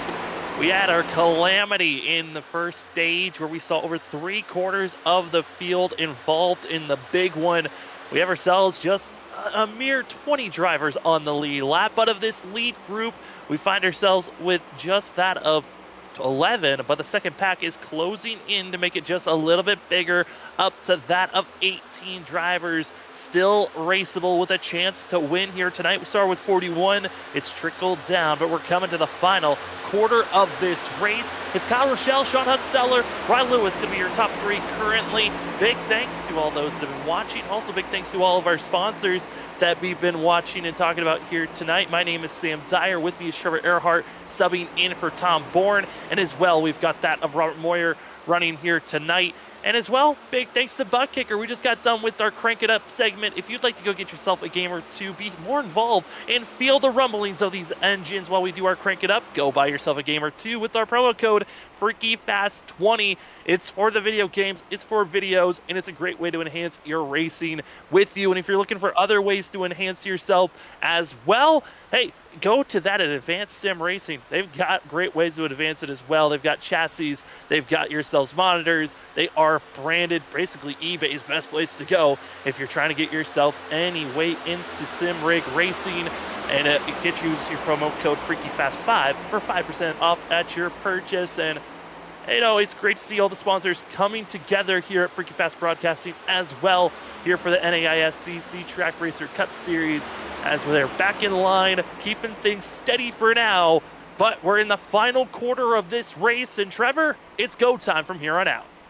Yep, it's time to push. It's time to get up there to the front. Everybody's running single file right now as we've got, I believe, the top 17 here all kind of lined out. Just biding their time, but I don't foresee them being single file for much longer as there's a little bit of movement further back in the pack. But saying these guys are going to start to get racy here as these laps wind down. I mean, we're looking at this group. We've seen it be anywhere from our top 20 in this lead pack at the start of the race, and then it trickled down to just 7 drivers. Then we had only 5. Then it was back up to 10. We're now having 18 drivers attached, from the leader back to 18th. 2 seconds is the difference, but they all are attached by the draft. This is the biggest group we've had in a while. There's some drivers up in this group that we thought had made mistakes earlier that could have cost themselves a chance to win. Dakota Moniz, Isaac Shelley, those 2 drivers back in 10th and 11th place, they've got still a shot to be running for here a win, as well as Thomas Green, who's been involved in some wrecks. There's a couple of these drivers that are beaten, battered, and bruised, but they're still running well here tonight. And with it being the Daytona 500, a Daytona Track Racer 250, these drivers all still have an opportunity to win this wildcard race. Yep, get that first one of the season, get locked into the playoffs early on, and just kind of set yourself up for the playoffs mentally. That's the goal, I think, of these drivers. Is Dakota Moniz tried to get that outside line going on the back or last lap, but wasn't able to get a lot of help there.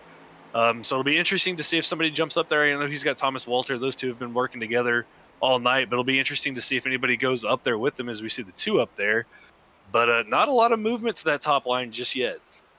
No, and we're seeing Dakota Moniz back there trying to get moving. He's side by side for that of 5th place. A little bit of shuffling those Ryan Lewis and as well that of Alex Light, both thinking about making a little bit of a shimmy in front of Max Foner. And it's crazy to think some of these drivers, the amount of damage that they've dealt with, and the fact that they are still in this lead group as, oh no, the 41 going to be slow, and here we're going to see him on our ticker, on screen there for a moment. Ryan Lewis got too low, touched the apron, and almost wiped out the whole entire lead pack.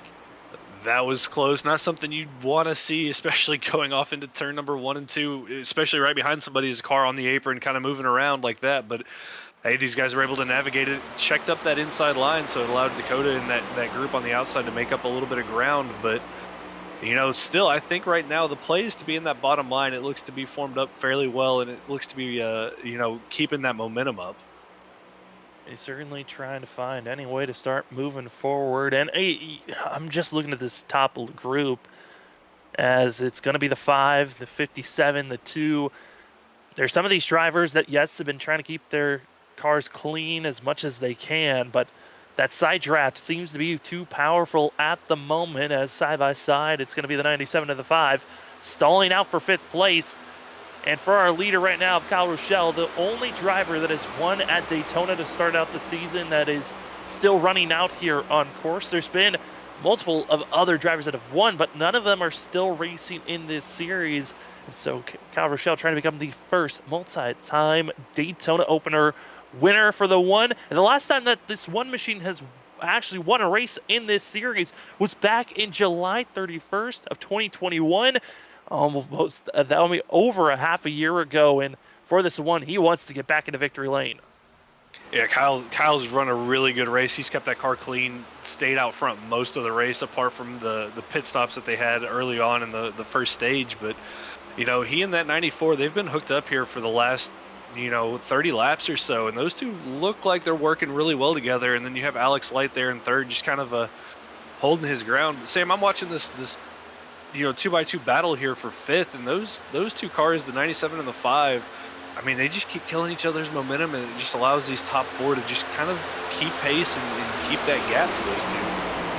Yeah, I mean, it's one of those things where, yes, they've got the draft. Yes, they're still compatible to make any moves, but I feel like if the outside line wants to make any type of surge forward, they got to move up just a little bit more, try to space themselves away from that side draft. And Trevor, I don't know if you can really touch on it more on the aspect of what side draft really is and what it does to these cars, because it is still a wild thing that these drivers are dealing with.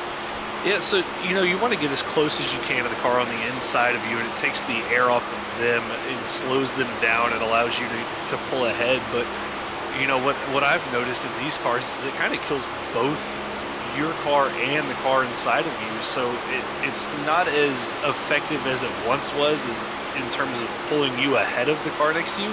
It more or less just slows y'all both down and keeps y'all side by side. But you know, if I'm Dakota, like you said, Dakota and Thomas Walter and Patrick, I might think about moving up just a half a lane to try to create a little bit of a gap and see if I can make up some ground.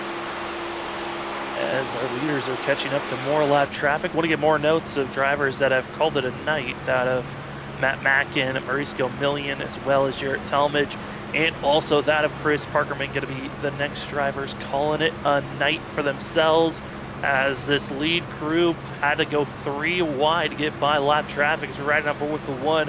Probably had the easiest way to get through that traffic. Didn't have to worry about too much. I mean, a couple of bobs and weaves. Was everyone else, though, from 5th on back that really have been feeling the burn of, oh gosh, we're being up to lap traffic. Please don't force us into 3 wide or hitting us while we're 3 wide. Yeah, I mean, we saw it there, you know, before we went to that last commercial break with Adam Westfield, is they were navigating lap traffic 2x2, where somebody just makes a slight mistake, gets into the wall, and then comes down into you, and you know, next thing you know, you're getting spun out. As these guys get really racy, almost 3 wide there on the back straightaway with Isaac Shelley and a couple of those guys. But man, if I'm in that outside line and I'm coming up on lap traffic, I always get a little bit nervous because you never know what's going to happen. You truly never know, as it's still going to be our front 4 in line, feeling well. And of this lead group, I mean, there is a handful of, you know, of this whole entire lead pack that we still have of these 14 drivers. There's a good handful of rookies that are still looking for their chance to go into victory lane. I mean, Isaac Shelley back in 11th, Chris Otto in 10th, as well as James Watson.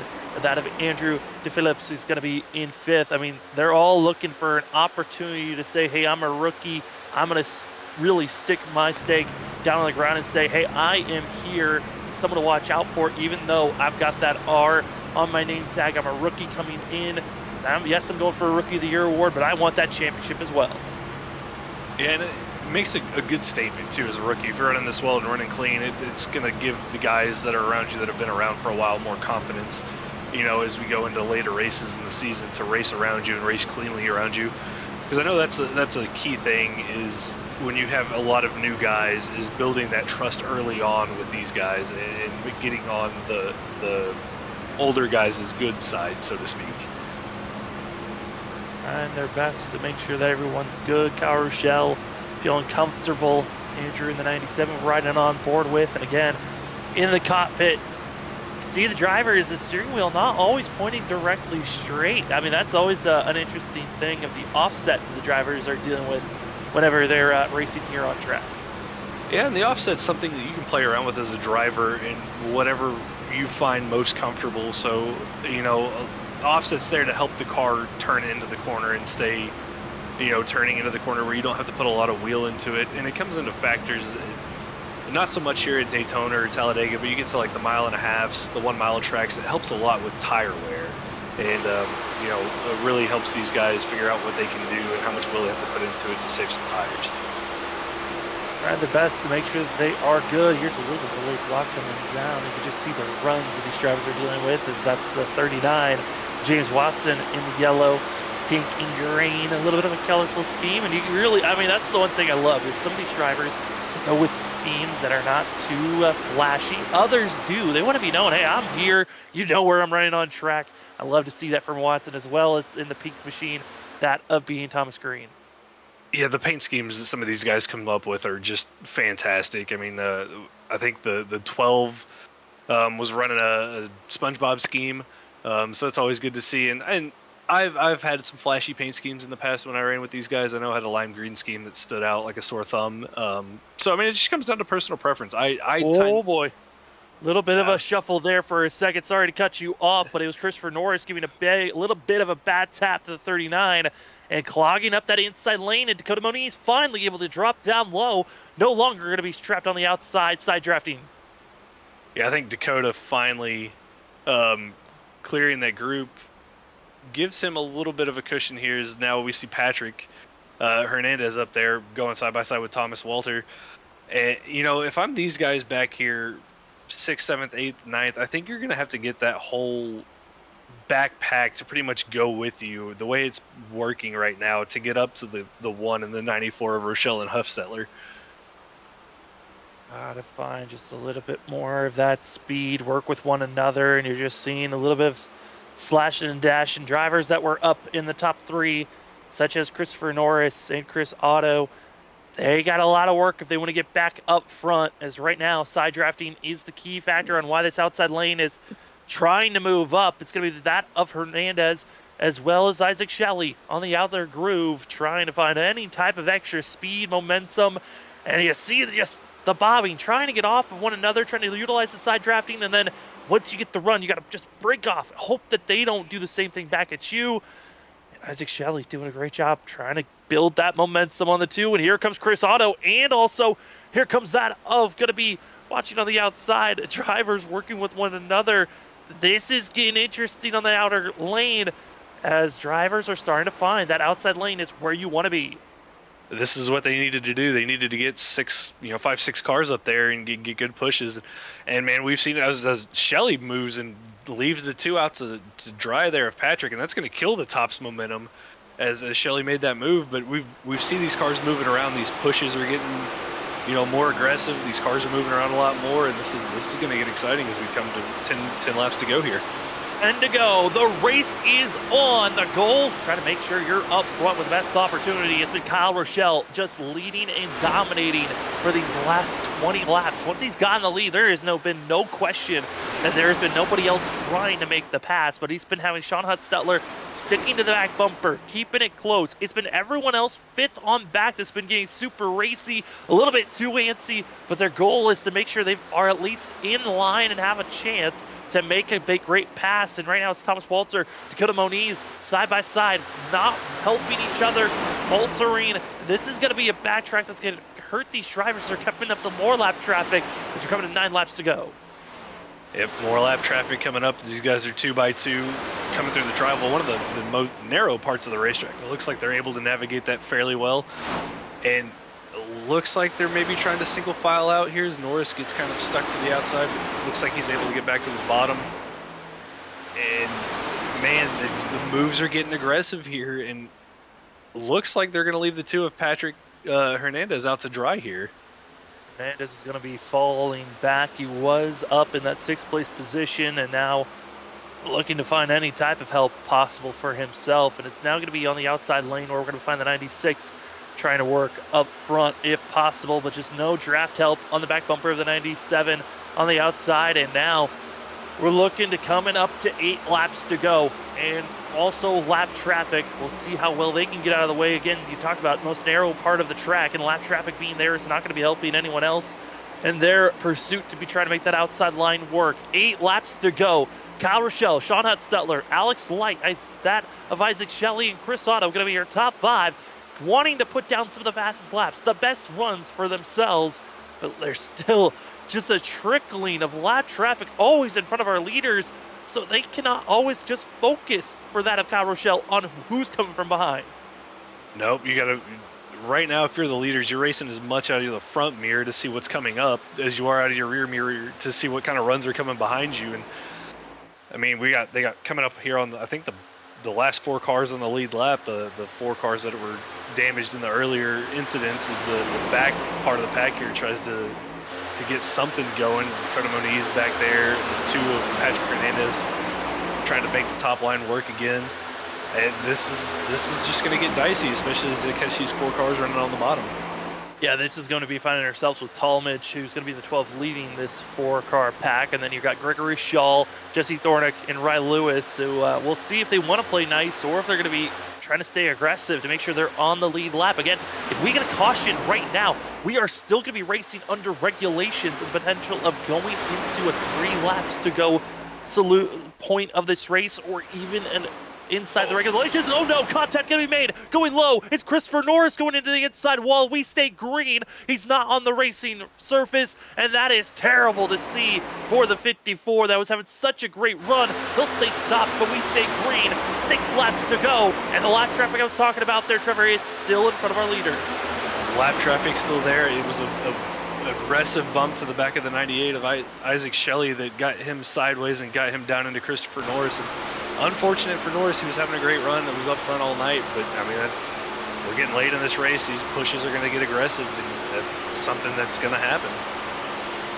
Lap traffic, one's going to go up. That's going to be Ryan Lewis, but that means that it's now going to be a snaking formation of drivers going up, down, trying to make sure they're clear of the 41, and then also trying to go above.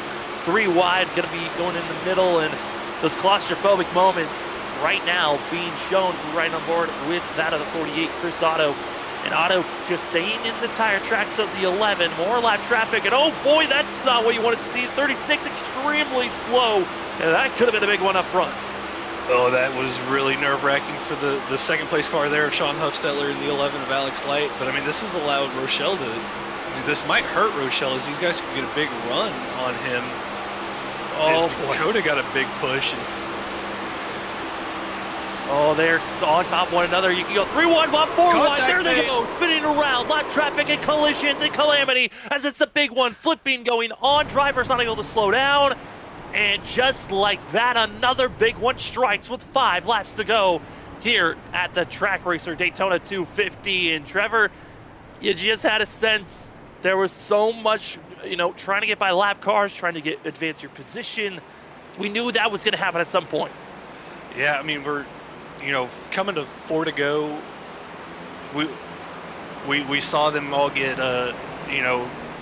separated there coming out of turn 2, and everybody's trying to get all the runs they can get, and then this happens as they come into 3. We get 4 wide, contacts made. Max gets turned into the wall. The 35 of Gregory Shaw. Unfortunate for him, he was having a good run too.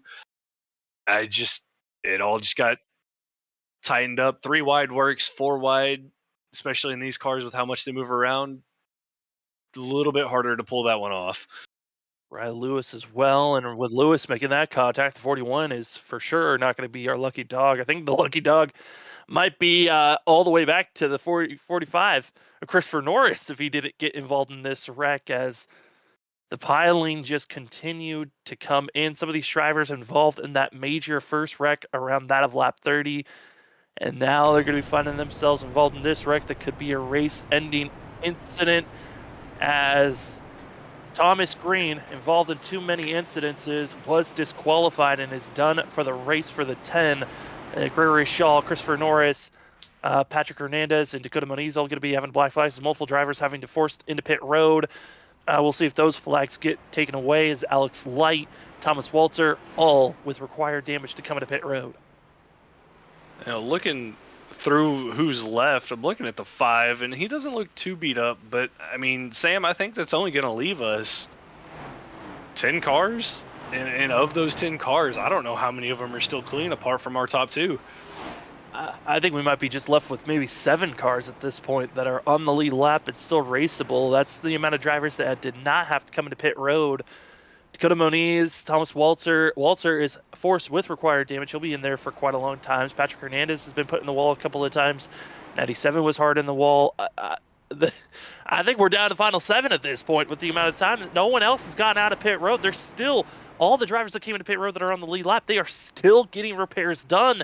We're down to our final 7. Those 7 drivers, Kyle Rochelle, Sean Huffstetler, Isaac Shelley, Chris Otto, that James Watson, as well as Gerald Duffin, and that of Justin Sipes. Going to be those 7 drivers still out on track. Hey, this is going to get really interesting. If you're Kyle and Sean, those 2 have worked together really well, and I don't know if I'm Sean, how aggressive are you going to be coming to the white flag to make a move to potentially win? Or, I mean, I guess with all the carnage we've had, at worst you're going to come out of here with a top 15 finish if something were to happen to you on the last lap. But do you risk those points, or do you just kind of push the one to the win and take a second place at this point? Yeah, I mean, that's the big thing. What type of aggressive move do you really want to put yourself and maybe other drivers into? And because of the fact that we were coming up to 5 laps to go in the timing of the yellow, this, ladies and gentlemen, have put us into overtime. We are going into our first attempt of 3 if needed. Meaning, when we go green, the goal, if we get to the white flag, we race it to the end. If we do not get to the white flag, we then go in a yellow comes out before then, we will go into attempt number 2. But if the same thing happens where we get a yellow before the white flag on attempt number 2, then we will go into our attempt number 3.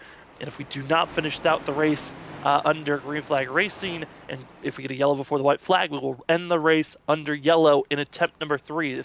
If we get there. But Trevor, it looks like the driver's stacking up, getting ready to go. Overtime, what are you expecting here for these 2 laps? More chaos. I mean, it's overtime. You've got some of the newer guys up there with Chris Otto, James Watson, Gerald Duffin. Guys that want to win, and then you've got Isaac Shelley, who was fast early on. He's back up there. I don't know. It's gonna be exciting. That is for sure, Sam. Drivers trying to make sure they're all in the right spot. Right now, looking at the drivers that are raceable and have a chance, might be left with our top 8.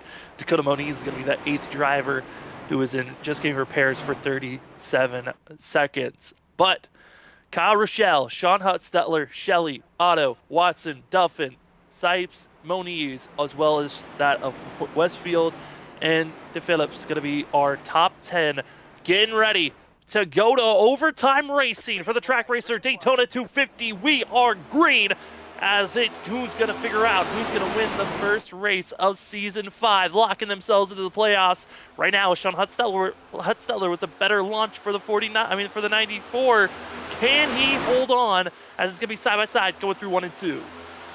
And Sean got a really good jump there, but the top line, I don't think they have enough cars to keep that momentum up. The 3 of them, but here comes the 97 and the 2, coming along to form up that top. So this is going to get really interesting here as we come down to turn 3.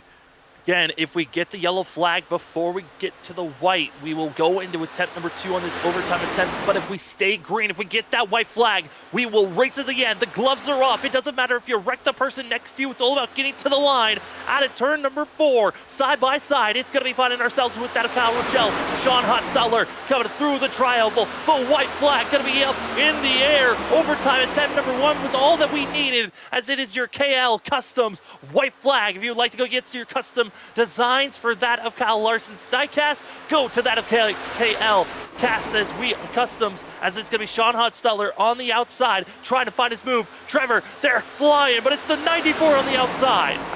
94 got a good push. The 98 got to the inside of Rochelle, and that killed the whole inside line. Contact made. Rochelle in the 38. They are still on each other, but that leaves Hutstetler and Otto for the battle for the win out of 3. Sean Hutstetler, the veteran of the NAISCC Cup Series. He's got a track of rookies behind him. Here comes the 2. Patrick Hernandez coming with the run, but it's going to be the 94 for now. Late block, going high, going low. Chris Otto with the diving move, and it's the 48.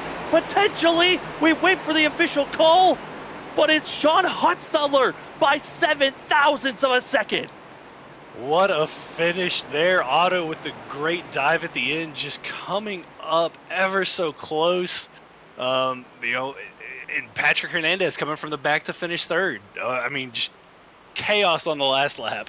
Let the fireworks fly. Sean Hutstetler, the last time the 94 was in victory lane was back in Season 1 at Dover, October 3rd, 2020. Sean Hutstetler, it might have taken you a couple of seasons, but you're going back to victory lane, and you're locking yourself into the playoffs. Congratulations, what a run.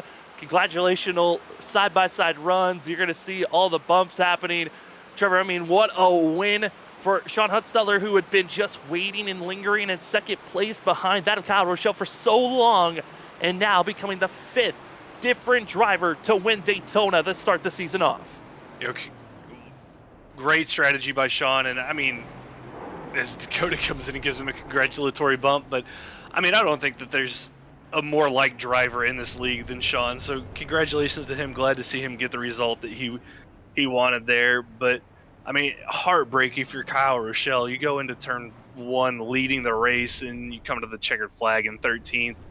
But that's what happens in these situations. It is crazy to see Sean Hutstetler at the Daytona logo. He'll get to burn it down, and as he does, we're going to step aside. When we come back, it's the post-race show of all the calamity that happened here tonight. It's the 94 getting the win. We'll be back with that of Sean Hutsteller, second place Chris Otto, and as well third place of Patrick Hernandez. We'll be back in just a few.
Welcome back, ladies and gentlemen, to the NAISCC Track Racer Cup Series Season 5. Race number 1 has concluded, and it's going to be your Track Racer Daytona 250 winner, Sean Hutsteller. But before we get to victory lane, we got a couple of other drivers we got to see and congratulate on their good finish. As you are watching the Freaky Fast Broadcasting post-race show, we're going to start things off with number 2, Patrick Hernandez up in the booth. Patrick, it's Sam and also that of Trevor up in the booth. You got us? Yeah, man, I'm here. Well, you tried your best there with a late dash. You had the momentum, but then there was a lot of blocking going on. Man, give us your perspective of how that race was for yourself. Man, I don't know. First half of the race, I was trying to save the car to the end because last season, for personal reason, I missed most of the season. I returned this season, like, man, with a chip on my shoulder, but at first I was trying to save the car. You know, I avoided a couple wrecks, except the last one before the green white checker. I fixed my car, and when that green flag dropped, man, I was going forward. I made a 3 wide. I made intense side draft. Man, I did whatever I had to do to go to the front, and I was having a nice charge exiting turn 4 to go for a lead, but the guy that was behind me, I don't know who it was, he left me alone, and I had to rely to another aggressive side draft, and man, I get the third spot by a nose, I believe. Man, but what an intense battle. Yeah, Patrick, this is Trevor. That was a really good run on your part. You mentioned the side draft, and we noted on it in the race, you know, how big of a factor that was. You know, out there in the car, you know, how important was it to get a good side draft on somebody? The side draft mixed with knowing when the guy in front was going to lift, because the checkups were massive entering entering the turn. So you have to like take a couple laps to get to have a measure of when they lift, so I can leave some space to get the big momentum. Then had this lean shot and then go to the side draft and go to the front. It was more like a calculation thing. Patrick, this was an incredible race for yourself. Again, his third place finish. Before we let you go, though, the floor is yours for any shout-outs. Unfortunately, I have no friends watching the stream, but I want to say thank you to all the admins, to all the guys that make possible this league run for another season. Thanks to them, and man, that's all, guys. Well, congratulations once again, Patrick. Patrick Hernandez in the 2, coming away with a third place finish here tonight. A great way to start the season. We can't wait to see what other things you bring out this season, Patrick. Oh, hell yeah, man. I'm going for more. As we're done with third place, we go to second place, rookie, that of Chris Otto, going to be coming away with a second place finish. A great way to start off his season. Chris, it's Sam as well as Trevor up in the booth. I mean, coming in as a rookie, you were up front for the majority of the start of this race. Then you saw everyone else having struggles. You found yourself back up front. And then you almost came away with this win. I mean, what else could you have tried there in those last laps? I don't think there's anything I could have tried, really. I gave him a good shove going into 4, and then I went high. He went high to block, and then I shot low, which when I shot low, I didn't think I was going to have the run that I had, which made that finish a lot closer than I had anticipated. When I was told what the interval was for that finish, I was like, it was that close? Like, I didn't even realize it, but that was a lot of fun racing. Apparently, I've made some enemies already. I did not mean to do that. That wreck there at the end of that last long green flag run apparently seems to be my fault. So we're going to see what happens in the coming weeks for sure. Oh, man. Trevor, you got a question there, bud? Sorry, my mic had died about that. Some technical issues there. Chris, we were talking about lap traffic. How big of a factor was lap traffic in this race for you? Honestly, until that last wreck, it wasn't a huge factor. They were, for the most part, they were minding their P's and Q's and staying high for all the leaders. But for whatever reason, going into 3, they split, and it forced a hairball of a situation. It put the 98 up on the top groove. It forced me down 3 wide. And other than that, I mean, I really don't think lap traffic played any factor, really. Just kind of, they're just minding their race, trying to get to the end, trying to gain any spots that they could at the end there. So, I mean, other than that last wreck, I just feel like they did their job well until they split. 1 went high, 2 went low, and it's like, what can you do, you know? Yeah, I mean, from our perspective, we were scratching our heads as well at that moment. But Chris, a great start to the season. And before we let you go, the floor is yours for any shout outs. I just got to thank my teammates, or my team owner, Armadillos. Armadillos keep digging. That's all I got for you guys. Well, Chris, a great start to the season once again. Second place goes to the 48 of Chris Otto. And congratulations on the podium finish. And good luck going into Martinsville next week. All right. Thank you, guys. As we now go down to victory lane to a driver that we have watched here at Freaky Fast for these 2 seasons. We were wondering, when was the win going to come? The last time he was in victory lane was all the way back in October 3rd, 2020. And now you can say he's back in victory lane. Sean, it's Sam and Trevor up in the booth. How are you feeling being able to say that you've won the Track Racer Daytona 250? Oh, I feel great. This is awesome. That was a great race. Everything kind of worked out. And yeah, it's been a long time since I've been in victory lane. So this will start the season off right here. Sean, this is former teammate, and I've raced with you a lot. I know how your strategies are when it comes to super speedways, but starting in the back like that, how talk us through getting through that major wreck on the back straightaway there, halfway through the first stage. Yeah, that's the chance. That's the chance you take when you're starting back. If something happens in front of you, you got to try to find your way through it. Tell you the truth, I just got lucky. Half the time that's what happens. If you make it through, you got lucky. I was back far enough to where there was a clean line. I got a little back end damage, but other than that, nothing that affected the car. I just basically patient all race. I was kind of good with the fact that if I lined up behind Kyle, that I was going to push him to the win and just stay with him. But it worked out that, I got on the top lane on the restart and got a good start. And that's just what happened. I mean, it was incredible to watch, Sean. I feel like most of the time you come to these super speedway races, it's 20% skill, 80% luck, and you certainly had the luck here tonight. Well, you got the win finally. You made the move that got you up front. Now with the rest of the season, knowing you're locked into the playoffs, what is your mentality now moving forward? I don't think it'll change much.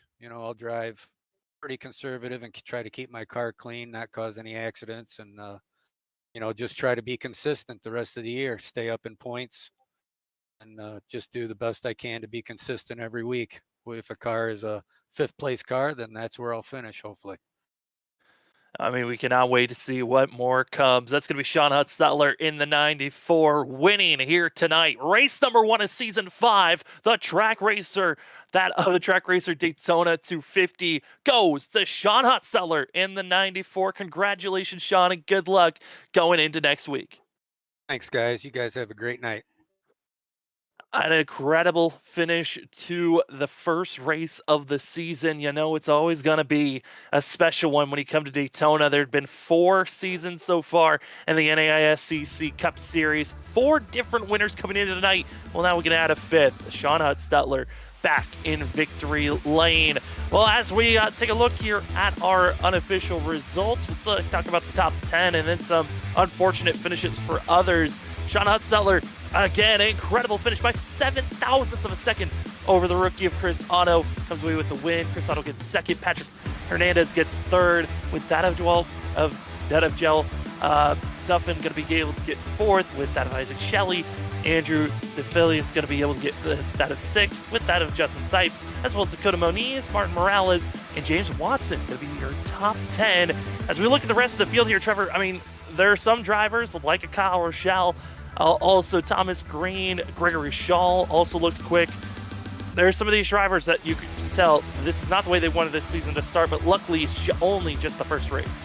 Yeah, thankfully, first race of the season, you had speed, you ran well. You just, you got to take that little bit of positive and go on to the next race at Martinsville. And I mean, next week's a completely different beast. I mean, we go from a 2.5 mile super speedway to a half-mile short track. So, I expect more of kind of the same. There's gonna be a lot of beating and banging, and I'm excited to see how this season's gonna play out for these guys.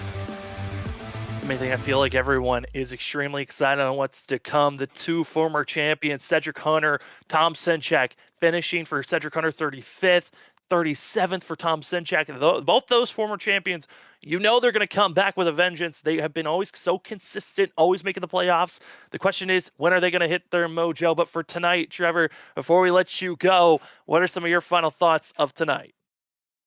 I don't know. I don't know how to put it in words. I mean, we saw everything. We saw, great, hard side-by-side racing, and then we saw utter chaos. And I think you're going to have a lot of that throughout the season as these drivers get used to this new car and how the next gen drives, especially as we go to a different variety of racetracks. So I expect more of the same, but definitely excited, and I appreciate the opportunity to be up here in the booth with you guys to bring this race to cast this race.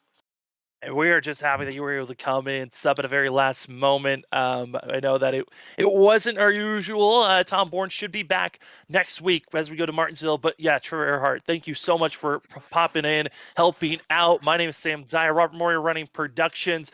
You were able to watch some great racing here. It's the NAISCC Track Racer Cup Series. It's going to be Sean Hutzfeller finding himself in victory lane with this move, blocking and holding off that of Chris Otto. For joining us here tonight, it was an amazing race. We saw big ones. We saw a couple of small wrecks, but it all came down to 7 thousandths of a second to see the 94 going to victory lane. For us here tonight, thank you for joining us on Freaky Fast Broadcasting Saturday night racing action. We hope to see you next week. Martinsville, If some of these drivers already have rivals, we might see a little bit of payback going short track racing next week. And we'll see how many yellows are also going to be thrown up out there. And our next coverage going to be seeing us Monday night for that of the NAISCC Race Car Graveyard Truck Series. Can't wait to see you then. If we don't see you on Monday, hopefully we see you next week from Martinsville. Have a great race. Have a great rest of your night, because what a finish this was. Thanks again to Trevor, Robert, and have a best one as we send you off here tonight.